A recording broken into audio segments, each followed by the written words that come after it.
incredible.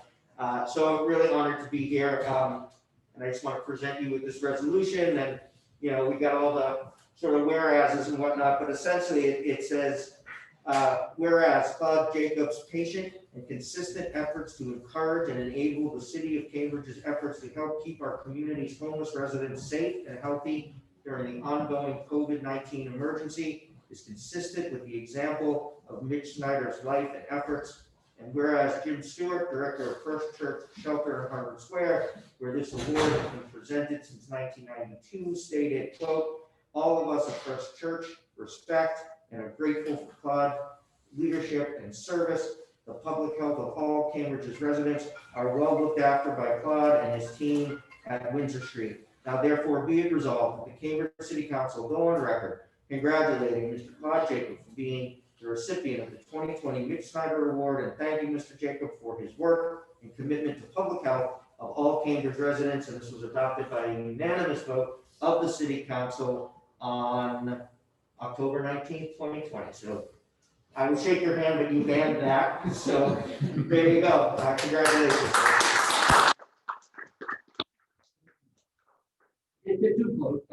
I just want to say a few more things. Claude understands something that a lot of public officials don't understand. He understands that advocacy around important issues is a contact sport, and that even when people are trying to get to the same goal, they often bump into each other. Like Marcus Smart, sometimes he knocks some people down on his own team when he's trying to make something happen. And I know he takes it graciously when I and others go at him on why are we doing this, as Mark was indicating, why are we doing this and why isn't this happening? He understands it's part of the process.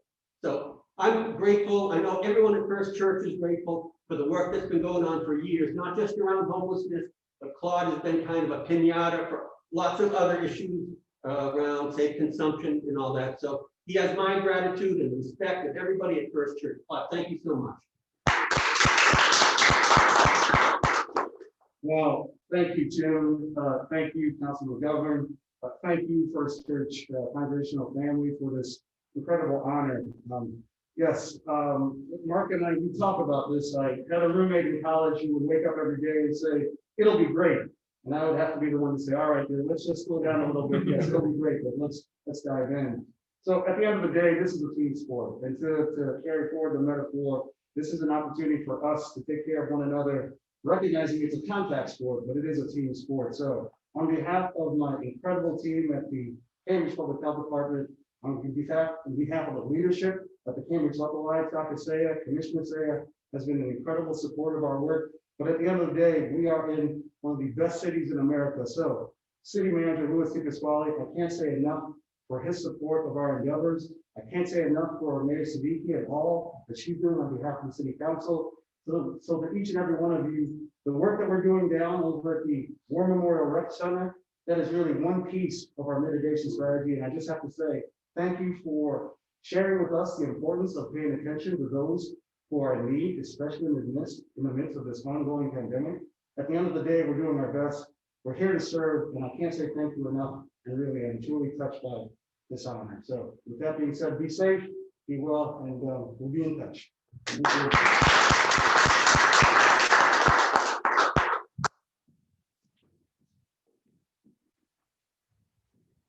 Our next recipient is Cherry Sullivan from the Hampshire Hope Coalition out in Western Massachusetts. Because of the pandemic, she's not able to be here in person, but I know if you've done any work around harm reduction, most recently around safe consumption, you know Cherry Sullivan is an important player, the person who convenes and acts as sort of like the frontal lobes out there in Western Mass around trying to make things happen for people who are struggling with substance use disorder. We have a message from Representative Savadosa, who knows Cherry well, so we're going to run that message right now.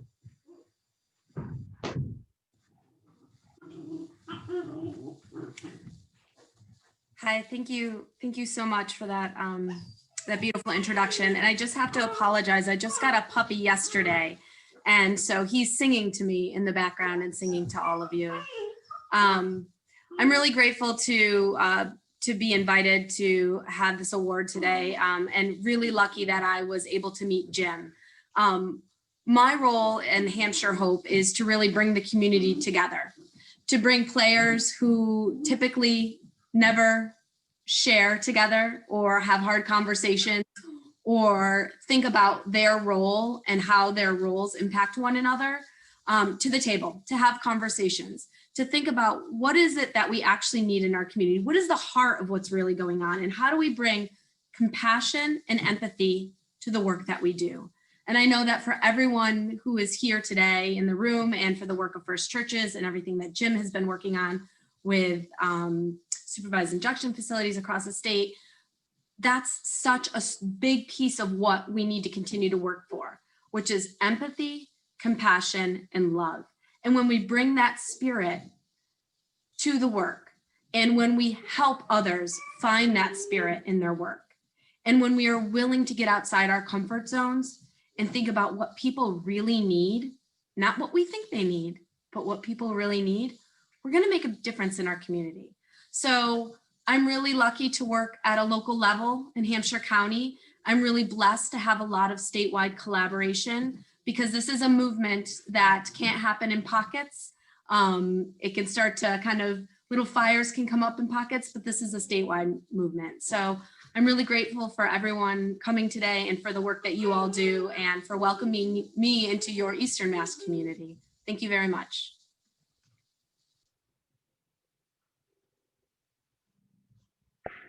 Hi, my name is Lindsay Sapadosa, and I'm the state representative in the 1st Hampshire District. And I'm here today to congratulate Cherry Sullivan for winning one of the 2020 Mitch Snyder Awards. Cherry is one of the most compassionate and intelligent people that I know, and her work at Hampshire Hope precedes her. Thank you to First Church for recognizing what we in Northampton have long known. And congratulations, Cherry.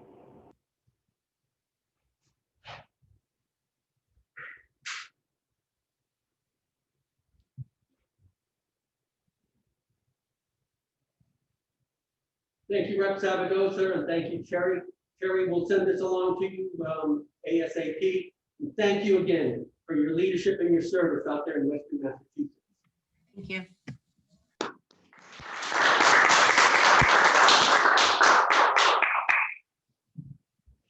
Now I'd like to ask the current co-chairs of the Shelter Oversight Committee, Jan Jeffers Lowe and here is Don Johnson, to come up. And a little social distancing, okay? We want to present these next awards to Mark O'Brien and Sarah Fujiwara. Like every organization goes through transitions, and a time of transition for the shelter where we're trying to figure out how best we can cement the relationship with the shelter to the larger church, how best we can coordinate the shelter with the other ministries of the church, like the Friday Cafe and other things we do to help the poor and homeless. They helped convene a process that brought about a discussion, a very productive conversation. And I think all of us agree that the shelter is in a much better position now to continue its work and even to expand it, as we've been challenged to do and seem to be doing pretty successfully during this pandemic. So this foundation has made the work we're doing possible, and it's largely through the leadership of Sarah and Mark O'Brien. So I'm wondering if you get them to come up and accept their award.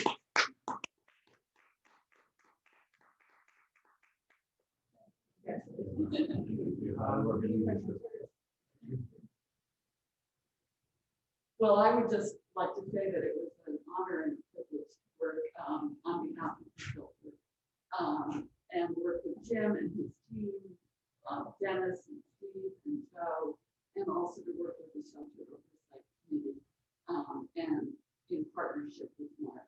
But I am in awe of the work that Jan and Don and his current leadership are doing, and I'm just so grateful to have been part of the foundation. I just want to enthusiastically second everything that Sarah just said. I would also like to include Dan Smith, work with Karen Case, extremely helpful to most of all, the willingness of Jan and Don to take the shelter forward, our efforts. And of course, to all of you in the congregation answered the call, these members of the shelter committee. Because without that enthusiastic committee, we never would have done our work. So thanks, congregation. You're doing a great job.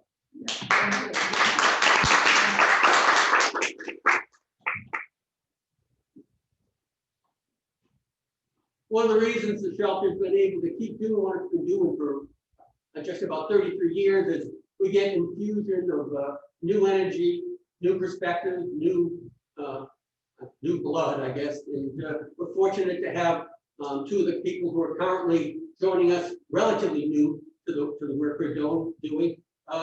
Lindsay, I always mispronounce it, Sandwell. Yeah. And Joe Welker, we're going to share something with us before we go into the lecture. So, hello everyone, I'm Joe Welker. Lindsay Sandwell. And we're both students at Harvard Divinity School, each seeking to go into ministry as we understand that word. And I'm seeking ordination in the Presbyterian Church USA, and Lindsay, Abstract artistic chaplaincy, sometimes expression, music making, memoir writing, being people. and I just thought we would talk for a few minutes about how working at the shelter, for me, since I think that's June, I've been working there. And Lindsay, how long have you been? Time has stopped, but I think I had a month, maybe. Yeah. just a month. But it's sort of like flowed open everything, so like fresh. But just to get an idea that I'm certainly extremely grateful in my very short time here on just the impact already that that working at the shelter has given me as far as a pretty first direct experience with our unhoused folks. And it's a way that it's taken my understanding of my call to ministry from something that was more theoretical into something that feels very grounded in the community. I don't know how it gets resonating with you, Lindsay. Yeah, well, I reached out to Joe about a month ago, have my own sort of psychic struggle with homelessness. My father was homeless, and I had this recent experience going back home that kind of resurfaced a lot of that struggle that's in my history. And I reached out just looking to volunteer some time, and had really some life exploding experiences getting to be here and meet the community here. And Jim took me on board, and it's been wonderful. Now, not to put you on the spot, I'm going to put you on the spot for a second. Do you have any particular memory that so far has stood out to you? I can give you a couple seconds to chew on that. Well, I would say I sort of had this like 3-part entry point. I came in looking to sort of like get out of my own ego of suffering, and the first impression I had was sort of recognizing myself in every single resident that's here. There's the students, there's the teacher, there's the musician, there's every one of them is a version of me. So that was sort of the first impression. I'm among myself. And then there became this serenity of just getting to feel the actual shelter, being a student and having a place, and what a gift it was to have a place to belong to and be at and be of service, especially at this time. And then, it's not always easy. We've had some high stress moments, and so sort of moving to the high stress moments and recognizing that I have the capacity to be able to help in those moments, and recognizing that worldwide, that's what I think we need more. Awesome. Thanks. Yeah. And for me, I've also spent some time with the shelter, has partnered with the city to do meal distribution programs. And so a lot of my time has been spent not just in the shelter, but seeing around 100, 120 folks a night from around the community. And it's definitely challenged my assumptions on the kind of people that are in need during this time. It's challenged my idea of how I should show up and how I feel really called to present, just present my best self, my loving self, and that just every little interaction really can matter and make a difference. I hope in somebody's day, they make a difference in my day. and just, yeah, I'm not always perfect and not always the smoothest interaction. You don't know exactly what somebody is going through, but it certainly has been really, really helpful for me. So, yeah, I think that's about what we had to share. I just wanted to thank you for all of your support and helping us grow in our ministry.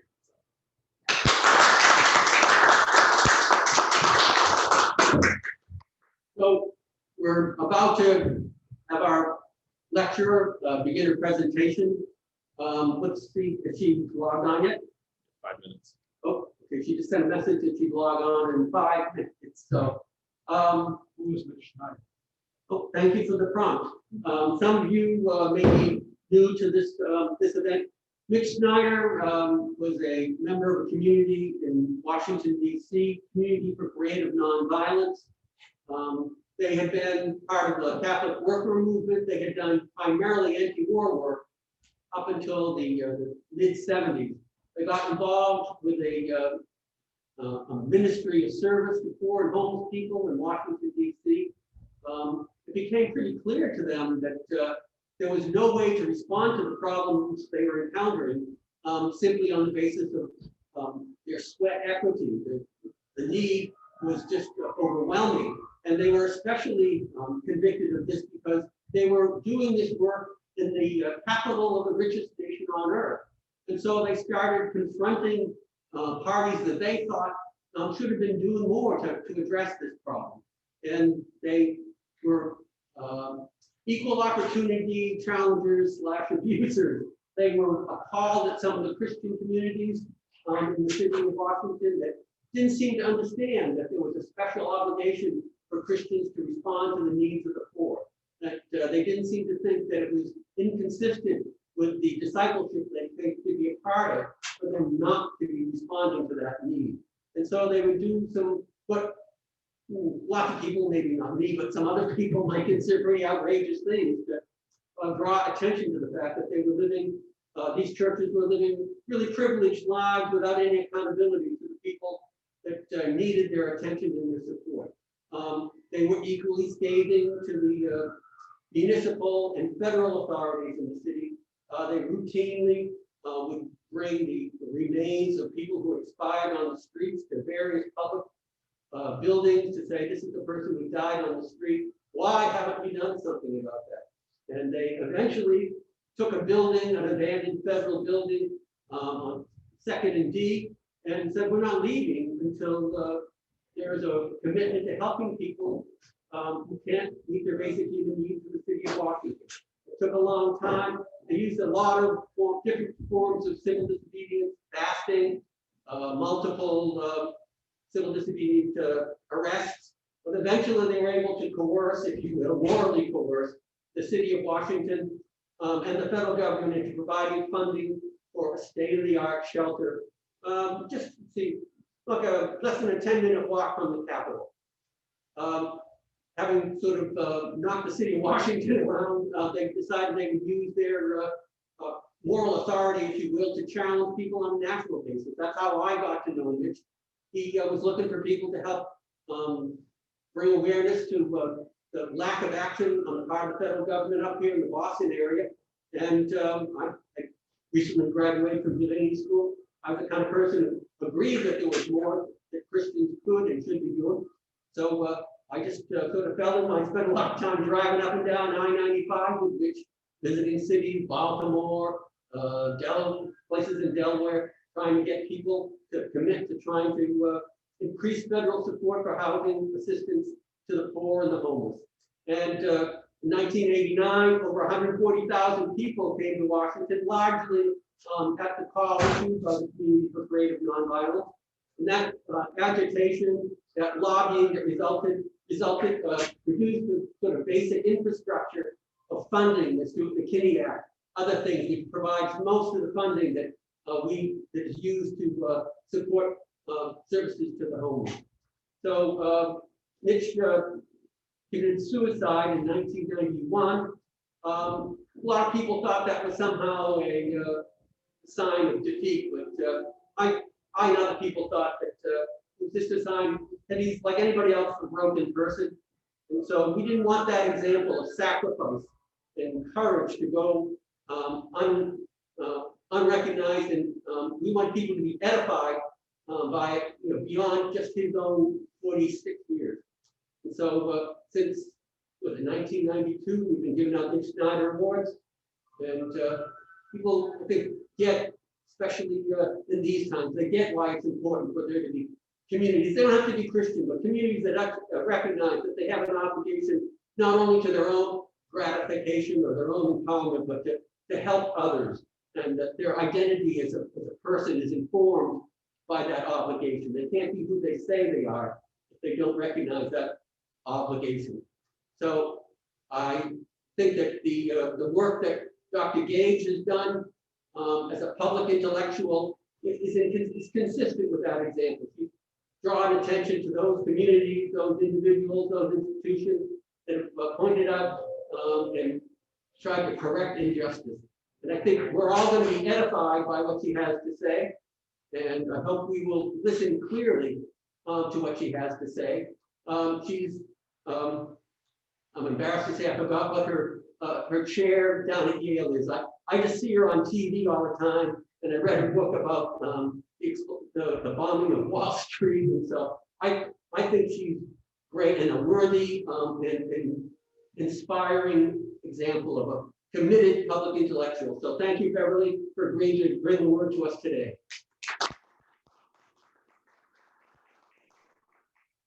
Well, thank you all for inviting me to join you. I wish that I could be there, or that all of us could actually be together in person.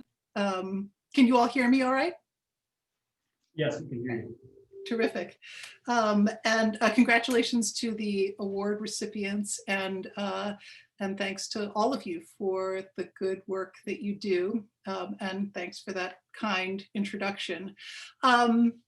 I think the idea here today is just to take a few minutes and to kind of reflect on where we stand in history at this moment, as we're all doing our own forms of work and living our own lives and trying to contribute in the ways that we can. And, as a historian, I often find these days that the questions that people most want answered are, is this the worst moment in American politics? And if it's not the worst moment, how does it stack up against what we've seen in the past? And how do we really understand where we are, and how can the past kind of guide us a little bit by helping us look into the future? What can we learn? We have about 20 minutes here today, and then hopefully a few questions after. And so I thought, rather than attempt to answer those very big, very challenging questions in the abstract, it might be a good opportunity to just visit a particular moment in the past, which in my mind is quite a lot like the one that we're living through now. And that is the moment of 1920. So we're at obviously a century away from 1920, so it makes for a kind of nice resonance, a good opportunity for reflection. We've seen over the past few years some attempts to look back at this moment, the moment of women's suffrage, the moment of the flu pandemic, all sorts of other factors. But I think what really strikes me about 1920, and the reason that I thought it might be useful to talk about it today, is that it was also a moment of really interlocking crises in American politics. It was a moment when one thing after another just kept happening, when people were constantly saying that they felt overwhelmed by the pace of events, by the degree of crises. Just as you dealt with one thing, another thing came along that seemed even more challenging, and in which there was a real concern that, in fact, maybe American society was coming apart at the seams, that people couldn't talk to each other, that there were all sorts of challenges, extreme challenges from the right, extreme challenges from the left, that were in fact going to tear the country apart. So I thought it might be useful to visit that moment, talk a little bit about it, talk about the presidential election that happened in the midst of all of that, and then hopefully just have a little conversation about where you think that we are standing in history and see if I can be helpful in some way. So the first thing I would say, if we were living in the United States 100 years ago, is that there are a lot of features that would be pretty familiar to us. One is that 1920 was a moment of sort of peak inequality, which is to say that from the middle of the 19th century onward, Americans had been growing more and more unequal in terms of their wealth and their wages. And then one of the big problems of that moment, as many people defined it, was that you had the beginnings of a kind of super class, a super rich, the corporate industrial tycoons of the moment, people like John Rockefeller, people like Andrew Carnegie, who had concentrations of wealth and power that the country had never seen before. So there are a lot of challenges leading up to this moment about what this is going to mean for American democracy. Is this a just way for the United States to conduct itself? And if you were going to attempt to deal with these inequalities in some way, how would you do it? Another big feature that I think would look pretty similar is that this was a moment of peak immigration. So as everyone knows, the late 19th and early 20th century are periods of mass immigration into the United States, largely from Western and Eastern Europe, but from other places as well.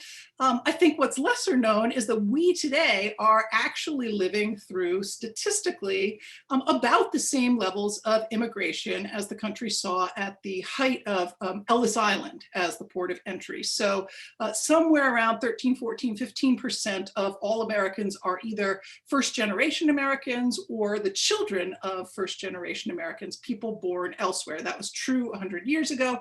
It is once again true today, although of course the nature of immigration looks a little bit different.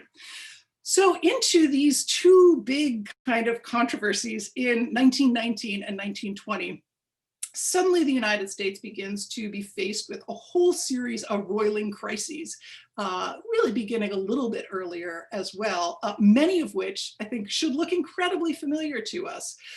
The flu pandemic, of course, is one that we've been hearing a lot about in recent years. I think many Americans had forgotten about the flu pandemic until our moment. Historians have sort of paid attention to it a little bit, but from 1918 to 1920, this unprecedented epidemic swept the world. And just to give you a little perspective, you know, the best estimates of historians are that that pandemic killed somewhere between 50 and 100 million people around the world. So we are standing here in alarm, watching numbers rise, trying to figure out what to do with it. But in a much smaller population a century ago, you had drastically higher numbers, though many of the same challenges. Added to that, beginning in 1919 and 1920, you saw a wave of social turmoil, street protest emerge in the United States. So some of that took the form of strikes. 1919 was one of the most protest and strike-prone years in all of American history. 4 million people went out on strike in 1919. That was about 25% of the workforce. So you've got massive protest movement underway.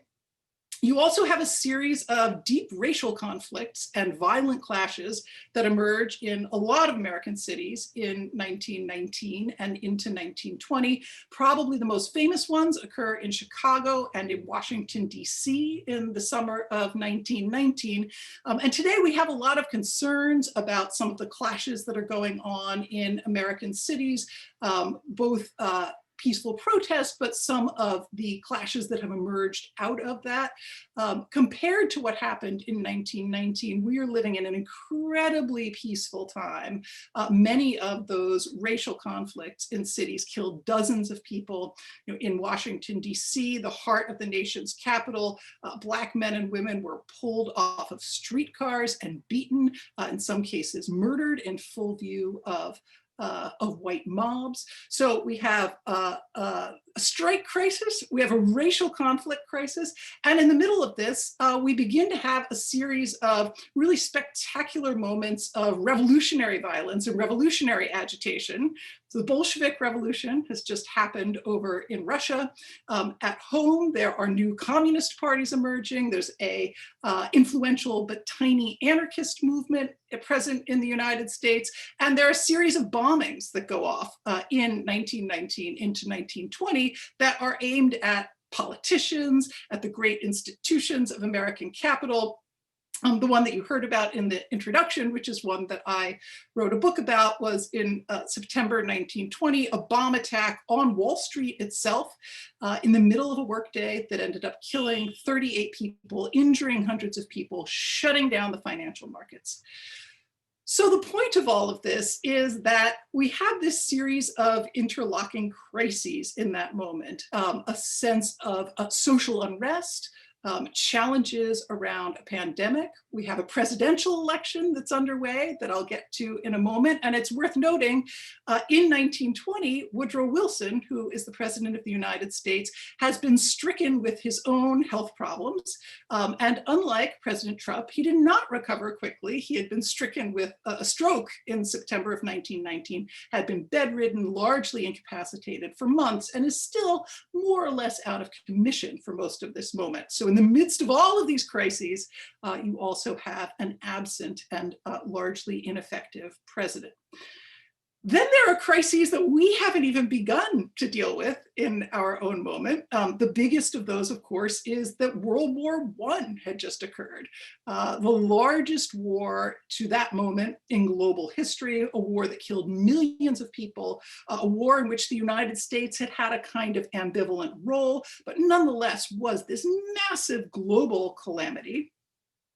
And we are beginning to see coming out of that a whole series of debates about what role the United States is supposed to play in the world, whether the world is in fact heading down a path into a permanent state of destruction, violent conflict, what new alliances might be put in place to prevent all of that. Okay. So this is the picture in 1920. Again, I think one of the points of looking back at a moment like this is to give us some perspective on our own sort of emotional state and relationship with history in this moment. I know that I feel, many people feel in this moment like, wait, we just had a major crisis 2 months ago. Where is this other one coming from? What's going to happen? And I think a century ago, many Americans were feeling much the same way. So into all of that turmoil and instability comes a presidential election. It's worth noting that this is the first presidential election in which women are able to vote. So one of the generative pieces of all of that turmoil in recent years is that you did see some reforms like women's suffrage. You also saw things like prohibition emerging out of that. But we end up with a presidential election. And I think that the presidential election of 1920 is interesting for us for a couple of reasons. So one is that it was an election that really circled around the question of whether or not this level of chaos, of turmoil, of instability was going to continue, or whether voting for the right candidate was going to be able to somehow stabilize the situation, bring an end to some of that turmoil. And those are largely the debates, the terms on which this debate in 1920 begins to play out. In that case, the candidate who is coming forward saying, I can restore order, I can get us away from this level of chaos, I can restore what he described as normalcy, was the Republican candidate, Warren Harding. It's worth noting that the Republicans and Democrats looked very different in 1920 than they look today. So the Democrats were probably the more reactionary party. They were the party of the white South. They were the party of white supremacy, among other things. And the Republicans are a little bit more of the Reform Party at this moment. So folks at First Church in the Northeast, in your realm, they probably would have been Republicans at this moment, not Democrats, though of course lots of Irish folks and the Boston Democratic machine would have been a powerful force in this moment as well. But in an election that largely turned around this question of how are we going to take a moment of roiling crisis and begin to bring stability, Warren Harding steps forward and he says, I'm going to be the one to do this. Now, I think for most people, Harding is sort of a joke or a footnote to American history. He's not one of our best respected presidents. So we can debate whether the 1920 election turned out particularly well on that front. He himself often said, you know, I'm not really qualified for office. He complained of this to his advisors. Most people said, yeah, but you look like a president. He was tall, he was kind of engaging. Warren Harding's happiest moments as both a candidate and then as president were when he could just sort of shake hands with people, be a nice guy. He wasn't one for a great political vision, but he was a stalwart of his party. He was to some degree a kind of neutral figure onto which people could impose a lot of their own ideas. He was a moderate within his party. And he sails to victory in the 1920 election with 60% of the vote. An incredibly clear, almost a landslide in that moment. We don't tend to have landslides in the United States anymore. We tend to have these squeaker elections, but a century ago, it was a little bit more common.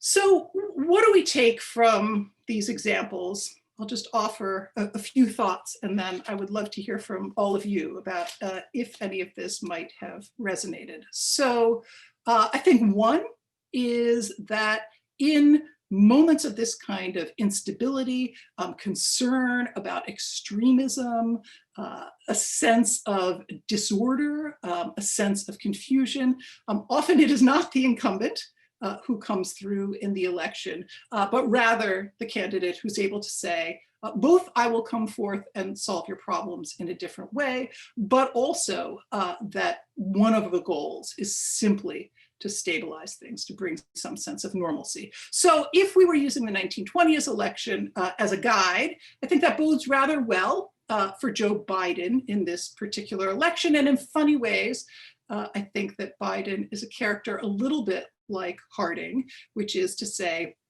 he's a pretty neutral figure.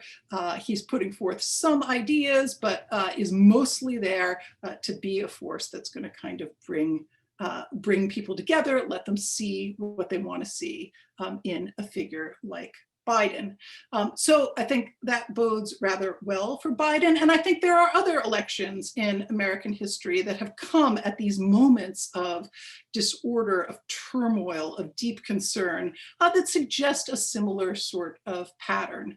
One is the 1933 election, or the 1932 election, with Franklin Roosevelt taking office in 1933, really at the peak moment of the Depression, at a moment when people were worried that the American system was not going to survive, that capitalism itself might be in collapse.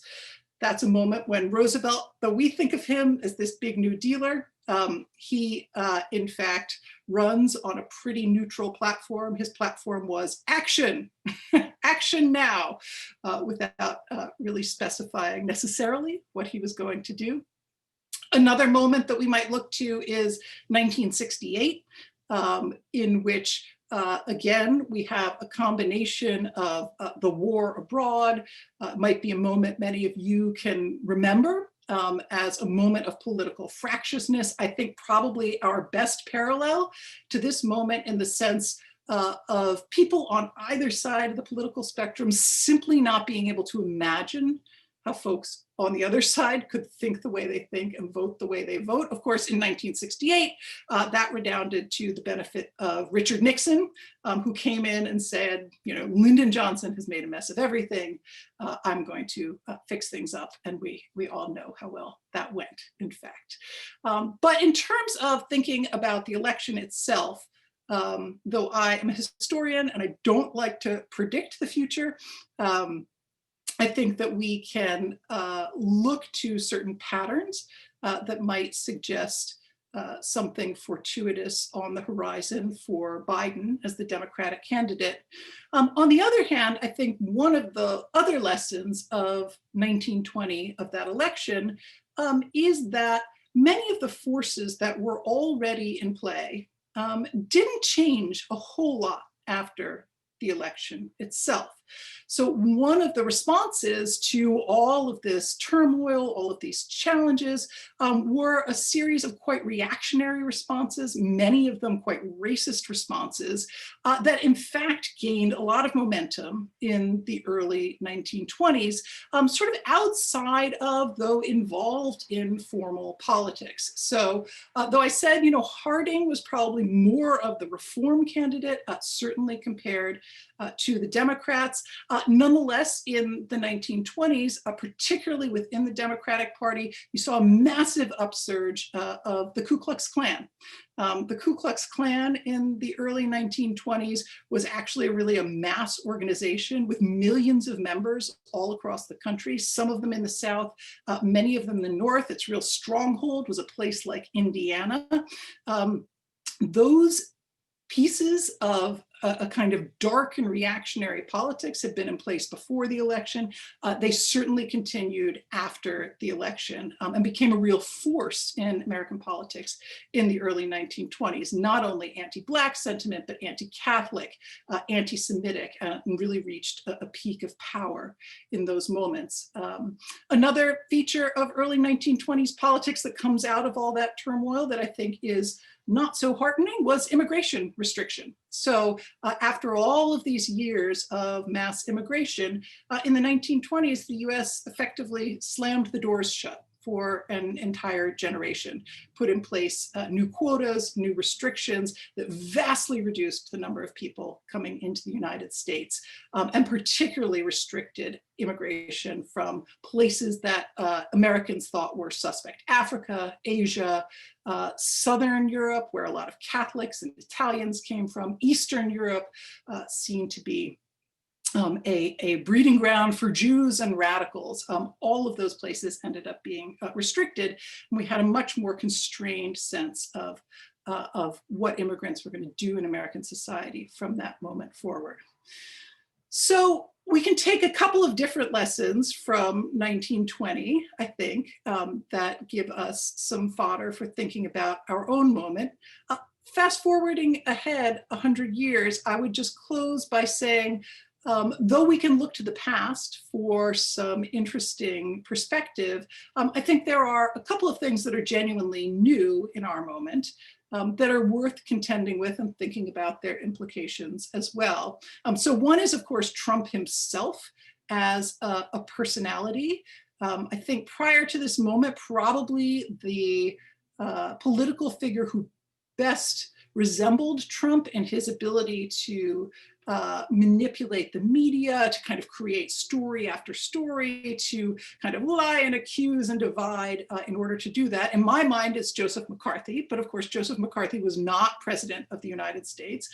Trump has a much more powerful role to play and is in many ways much more influential. And I think one of the big questions of our moment is, what the impact of that particular individual is going to be going forward. Even if Trump loses this election, which I'm not entirely convinced, of course, that he will, what is Trumpism going forward? And is that going to remain a powerful force in politics? The other thing that I would point to is really the speed of our politics at the moment. A lot of this driven by social media. I said a century ago, people had all these roiling crises to deal with, and that's certainly true. But the speed at which they had to deal with them and the amount of bombardment that they were experiencing was, of course, quite different, and in many ways much slower than what we're seeing today. And I think that has a couple of implications. One is this sense of exhaustion and in many ways disempowerment that so many people seem to feel. But the other, I think, is what we saw over the summer in response to the Floyd killing, in response to other acts of police aggression, in response to calls for racial justice, which is this new ability to amass large numbers of people together very, very quickly to push for the kind of change that they want. And I think both of these things are going to continue to exist simultaneously. Since this is a lecture in honor of Mitch Snyder, who, by my understanding, did a lot of organizing in his own life. I think we can hope that at least some of those tools are going to be used to really push from below for the kind of justice that we all want to see. So I'm going to leave my formal remarks there. We said about 20 minutes. I think that's where we are. I'm happy to talk more, to answer questions, to leave you all to your own discussions as you move forward. And thanks again for inviting me to be a part of this. Thank you so much, Professor Gage. Everyone, if you have any questions, please type them in the chat. We'll get to as many as we can in the time we have with Professor Gage. We have one question so far from Jackie Bates asking if, and you touched on this a little bit toward the end of your lecture, is there a parallel between gender rights in 1920 to our issue of race rights of 2020? Yeah, that's a great question. Well, I think one of those parallels is just thinking about how long real change takes. So if you think about women's suffrage, the real kind of concerted overt push for women's suffrage began in the 1850s. And it took about 70 years for women to get the right to vote. And I think for a lot of that time, there were many people who said it would never happen. There were many people who said, of course, that it shouldn't happen. But there was really a challenge of resilience about believing in the possibility of change over this extended period of time, over generations. And I think that, that combination of a sense that not enough has changed over decades and decades of organizing and work in this moment around race, certainly looking back to the 50s and 60s, is certainly a part of the conversation now, and almost a real, I wouldn't say desperation, but need to do something different, right? A feeling of urgency that things can't go on as they are, combined with a sense of resilience and an understanding of just how hard this kind of work is and how long it takes. So I think for activists, you can see both of those things playing out. I should also say that even in the moment of suffrage, within the women's suffrage movement, and within the women's movement more broadly, there were big debates about how much politics, formal politics, was going to matter, how much things ought to be happening outside of formal politics, what kinds of tactics ought to be used, how polite you ought to be, right? The suffragists, by the bitter end, the kind of radical core, they were chaining themselves to the White House gates. They were enduring hunger strikes.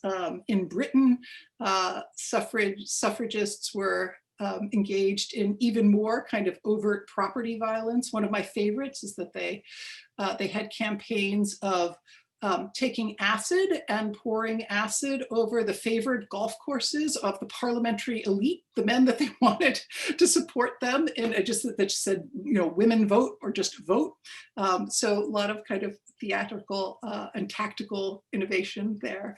But yeah, I think the challenges of wanting immediate progress and needing to know that it's going to be a long haul have been present for a long time. Thank you. And I think we have time for one more question from Paul Sawyer. What's your perspective on the place of white supremacy historically, currently, and in the future? Yeah, that's another great question. So You know, this is definitely a live matter and has been for a long time among historians. You know, how do we fit the powerful history of racial oppression in the United States into the national narrative? How do we want to think about it both as a central force and as not the only story in the American past at the same time?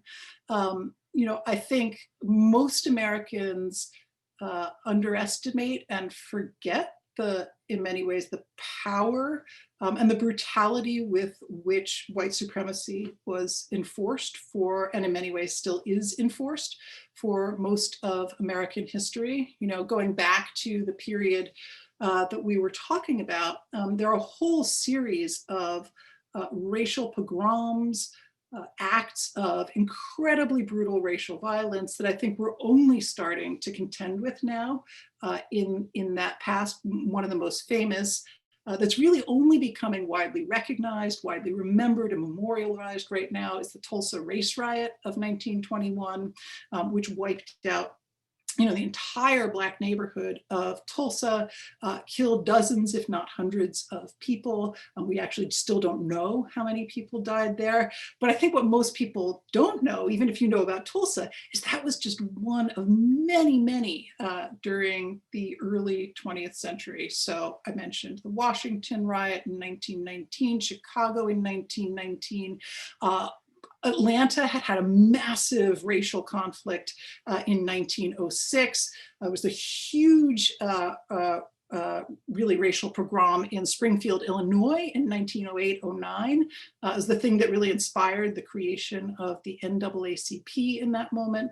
So I think we've really only begun to contend with the depth of violence. In most of those cases, those are white communities targeting Black residents violently and really often driving them out of neighborhoods and cities that they've moved into.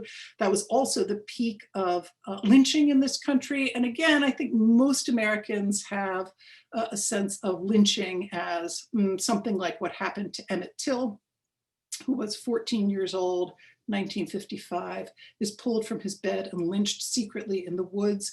But for most of the 19th and early 20th century, lynching was a mass spectacle, incredibly well organized experience in which entire white communities would gather to watch the ritual murder and torture, usually, though not always, of Black men.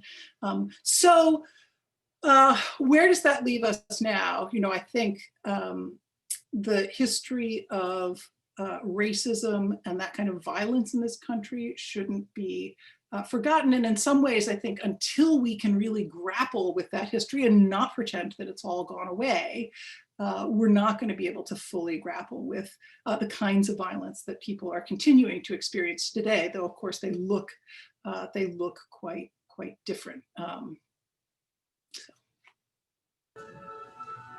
Awesome. Thank you, Professor Gage. Right.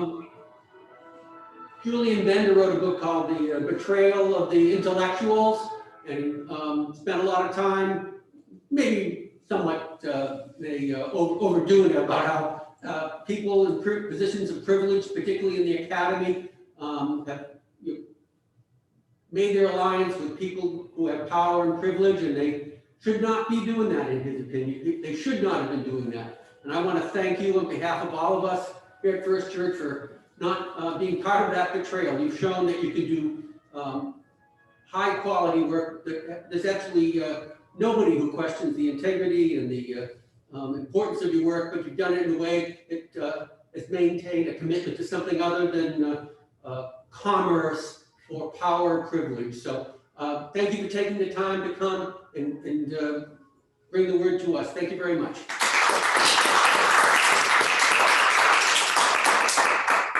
Thank you all.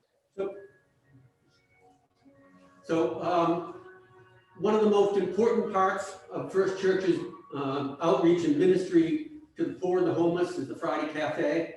And there wouldn't be no Friday Cafe without Kate Laser.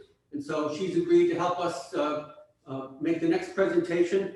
Reverend Lazy, come help us. That's very kind. My name is Kate Laser. I'm a member of staff here at First Church in Cambridge, focusing on street outreach. And it is my great joy and privilege today to present a Mitch Snyder Award to my dear friend and colleague, Tom Hathaway. Tom and I have worked closely together for the past 6 years, and in that time, I have gotten to experience firsthand the depth of his amazing commitment to the homeless community in Cambridge. I've seen the way he keeps showing up week after week, bringing his trademark cheerful attitude, irreverent humor, compassion, patience, creativity, and just incredible range of talents to the work.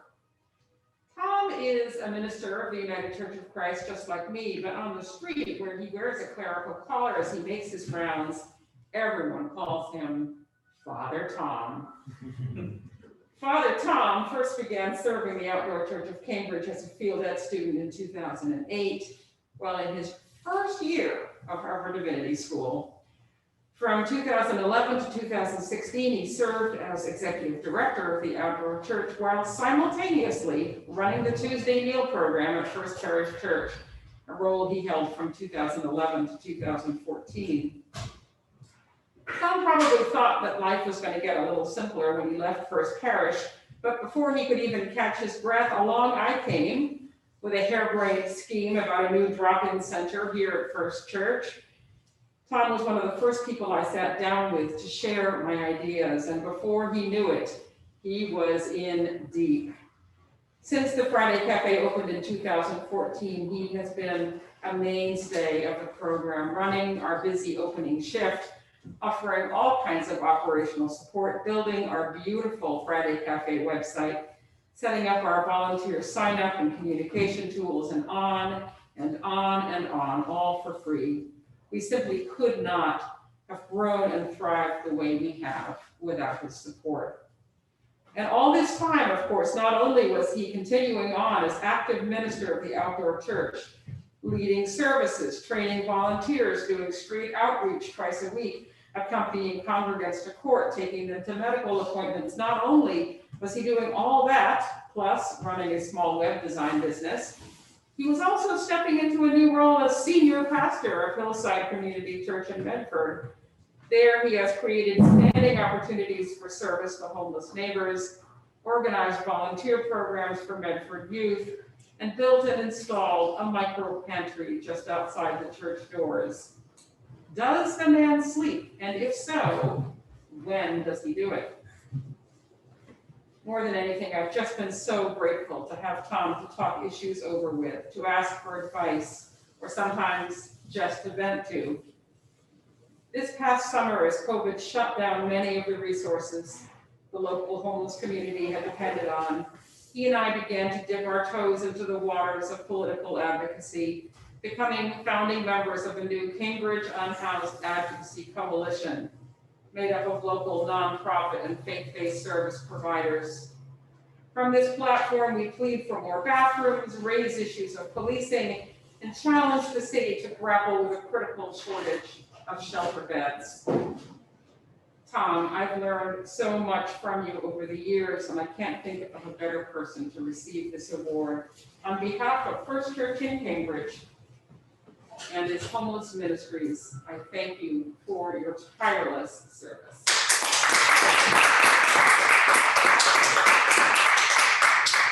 Let's see what you need. Thank you very much. This is such an honor. Say a few words. I didn't know anything. I guess I just want to say thank you so much to Kate and to Jim. Week after week, I get to be here in First Church and seeing a church that takes its commitment to the homeless so seriously. This is a beautiful, spiritual, heartfelt way. It's inspiring for me as I try to grow my little church over there in Medford. And it gives me hope for the journey ahead. So yeah, thank you both, and this is a true honor. Thank you.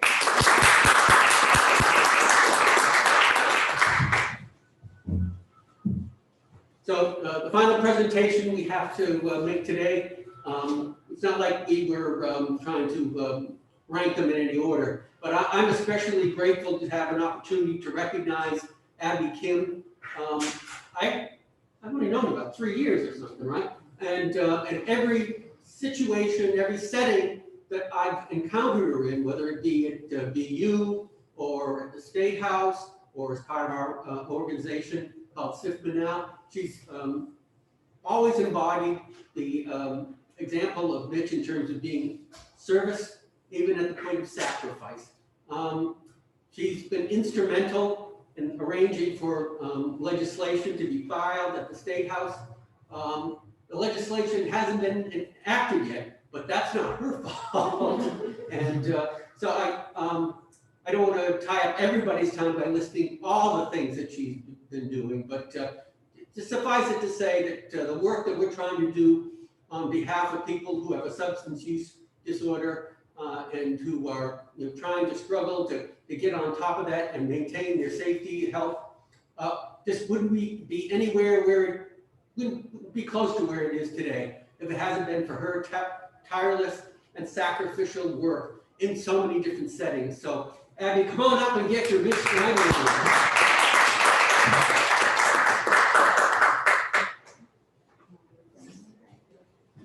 Well, thank you all so much, and thank you, Jim and First Church Shelter. I guess everything that I do and everything I've learned, it's from standing on the shoulders of people like Mitch Snyder and Jim and the folks at SIFMA now. So I guess just thank you all for standing in community with me and being willing to teach me what you know. And I just hope that we can continue this work together, and thanks for giving me the opportunity. I want to thank everybody who helped make today's event possible. Joe Welker, Lindsay Sandwell, okay. The two Shelter Oversight Committee co-chairs, Don Johnson and Jan Lowe. And the committee who couldn't be here today. I'm going to bring the formal part of the program to a close, and Reverend Lavis said she'd be willing to do a benediction for us. So. This is a blessing from the Franciscan tradition, appropriately. May God bless us with a restless discomfort about easy answers, half-truths, and superficial relationships, that we may seek truth boldly and love deep within our hearts. May God bless us with holy anger at injustice, oppression, and exploitation, that we may work tirelessly for justice, freedom, and peace among all peoples. May God bless us with the gift of tears to shed with those who suffer, that we may reach out a hand to comfort them and transform their pain into joy. May God bless us with enough foolishness to believe that we can make a difference in this world, that we may be able, with God's grace, to do what others claim cannot be done. And may the blessing of God, Creator, Redeemer, and Giver of life, be with us all now and forever. Amen.